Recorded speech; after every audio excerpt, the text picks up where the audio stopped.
அதிக நீர் சத்து உள்ள புடலங்காயில தான் பொரியல் எப்படி செய்யறதுன்னு பார்க்க போறோம். நான் 2 புடலங்காய மேல உள்ள தோலை சீவி எடுத்துட்டு கிளீன் பண்ணி பொடிசா கட் பண்ணி வச்சிருக்கேன். தேவையான எண்ணெய் சேர்த்துக்கலாம். கொஞ்சமா கடுகு உளுந்தம் பருப்பு, ஒரு கொத்து கருவேப்பிலை சேர்த்துக்கோங்க. பெரிய சைஸ் வெங்காயத்தை பொடிசா கட் பண்ணி வச்சிருக்கேன், அதையும் சேர்த்துக்கலாம். நடிப்பதம் வந்ததும் இப்ப நம்ம கட் பண்ணி வச்ச புடலங்காய் கூட சேர்த்துக்கலாம்.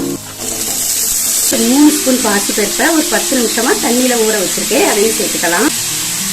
காய்க்கு தேவையான அளவுக்கு கொஞ்சம் தண்ணி விட்டுக்கலாம். தேவையான கொஞ்சமா உப்பு சேர்த்துக்கிறேன். 10 நிமிஷத்துக்கு நல்லா வேக வச்சுக்கோங்க. 5 முழு வத்தல், 4 பல் பூண்டு, 1 ஸ்பூன் சீரகம், ஒரு சின்ன தேங்காவை பொடிசா கட் பண்ணி வச்சிருக்கேன். தண்ணி விடாம குறகுறப்பா அரைச்சி எடுத்துக்கோங்க. இந்த அளவுக்கு குறகுறப்பா அரைச்சி எடுத்துக்கோங்க. நல்லா கலந்து விட்டுட்டு ஒரு 2 நிமிஷம் வேக வச்சாலே போதுங்க. நல்லாவே வெந்துருச்சு. இப்ப ஸ்டவ் ஆஃப் பண்ணிடலாம்.